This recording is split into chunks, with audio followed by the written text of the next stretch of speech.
Hey, coucou à tous, c'est Chacha de la page Un bon livre à lire. On se retrouve aujourd'hui pour la première vidéo book haul du mois d'avril et j'ai 11 livres à vous présenter, donc on commence tout de suite. Premier livre que j'ai reçu, Petite sœur la mort de William Gay aux éditions Seuil. C'est un livre qui m'a été conseillé parce que c'est un huis clos dans une maison un peu bizarre, sûrement au milieu de la forêt. Apparemment, le lieu envoûte les personnes et puis il se passe des choses bizarres, voire horribles dedans. J'ai ensuite reçu La descente de Tim Johnson aux éditions Le Masque de J.C. Lattès. La descente, ça va parler donc de Kathleen et Sean, un frère et une sœur qui vont faire un jogging dans la forêt, et sauf que Sean il revient tout seul et Kathleen a disparu. Donc le livre va tourner autour de cette disparition, à savoir qu'est-ce qui s'est vraiment passé, où est-elle, pourquoi est-ce que on ne la retrouve pas.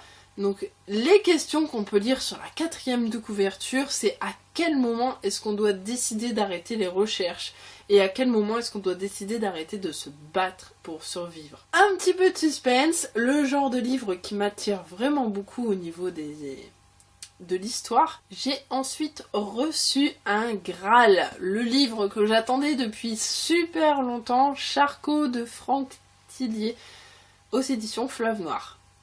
J'ai pas le droit de vous en parler, donc je ne vous en parlerai pas, je voulais juste vous faire un petit clin d'œil parce que Franck Tillier, ça a été un de mes auteurs préférés pendant très longtemps. Je ne sais pas où est-ce que Franck va nous emmener avec ce livre, mais Charcot, c'est un flic que j'adore réellement dans tous ses bouquins. C'est un flic qui rentre dedans, qui a un caractère de merde, et ça c'est kiffant. Et ensuite, j'ai été faire des courses.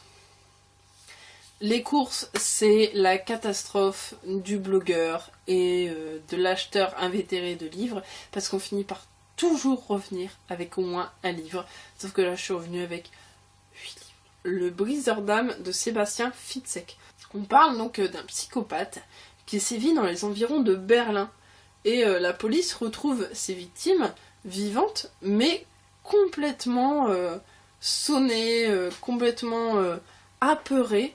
Et on se demande vraiment qu'est-ce qu'il a pu leur faire. On se retrouve ensuite donc, dans un hôpital où il y a justement ce psychopathe, où l'hôpital va être complètement cerné par la neige, où donc personne ne peut rentrer ni sortir.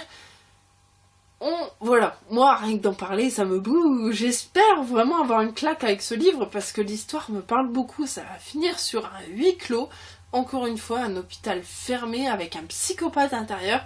Voilà, j'espère que Sébastien Fitzek va réussir à me foutre une claque d'enfer avec ce bouquin. Dossier 64 de Jussi Adler-Olsen et Délivrance de Jussi Adler-Olsen. Alors il faut savoir que j'ai déjà Miséricorde, le premier livre de sa série sur le département V qu'il a écrit. Miséricorde que je n'ai toujours pas lu, bien que je l'ai en livre depuis pas mal d'années. Mais je dois dire que récemment, Séverine Lanté a fait une vidéo sur le département V, sur les 7 livres qui sont sortis au département V, et elle l'adore. Donc c'est un peu le même principe que Cold Case, où ils ressortent des vieux dossiers pour essayer de les résoudre. J'ai ma copine Léa aussi, qui a adoré Miséricorde, donc voilà, je suis lancée, je suis dans la bonne période, je sens que je vais bientôt les lire, et vu les retours que j'en ai, je me suis dit autant les avoir. Donc j'ai pris Délivrance, j'ai pris Dossier 64 et juste avant j'avais trouvé Profanation, Easy Cash. Donc j'ai les 4 premiers, je peux commencer facilement ma lecture en espérant être aussi emballée que les autres pour ces livres, pour cette suite de livres sur les départements V de Jussi Adler-Olsen. Easy Cash, j'ai aussi trouvé un livre qui n'est pas en très bon état, mais l'histoire m'attirait beaucoup, Le diable s'habille en Prada. J'ai beaucoup aimé le film avec Meryl Streep. Je sais que c'est le genre de livre où il n'y a pas trop de prise de tête, où voilà, on va se faire plaisir en lisant. J'espère que le livre va me plaire aussi, mais au moins, voilà, je l'ai dans ma bibliothèque. J'ai trouvé Nécrophilia de Mia Cage aux éditions Nuit d'avril. Le genre de livre dont je n'avais jamais entendu parler, sauf que la 4e de couverture m'a plu. On retrouve une série de meurtres au cimetière du Père Lachaise à Paris, Et donc les flics soupçonnent le fossoyeur, sauf que apparemment ça a pas l'air d'être vraiment lui. Maintenant je ne sais pas, j'ai pas lu l'histoire, mais en tout cas il y a Lorraine Parme qui se dit que pour elle c'est pas lui, et elle se demande qui se cache vraiment derrière l'identité du tueur du cimetière du Père Lachaise.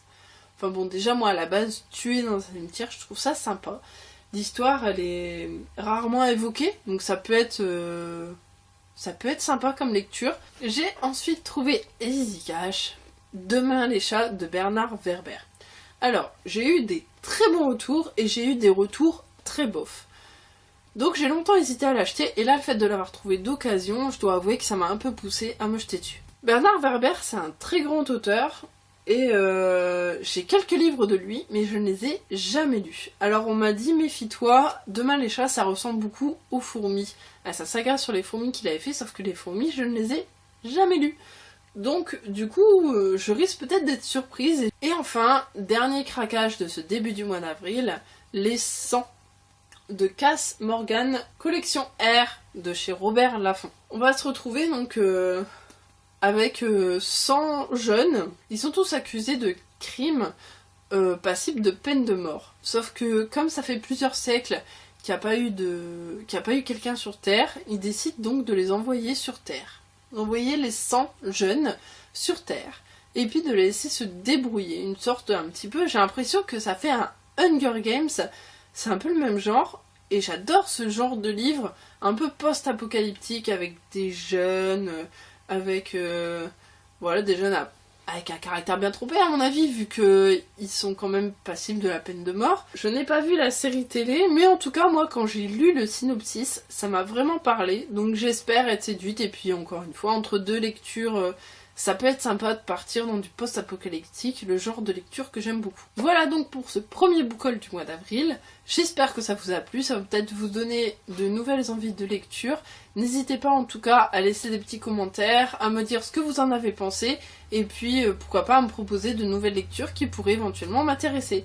Je vous dis à très bientôt sur la chaîne, sur le blog, sur la page, où est-ce que vous voulez, n'hésitez pas, je réponds aux commentaires. Bye bye!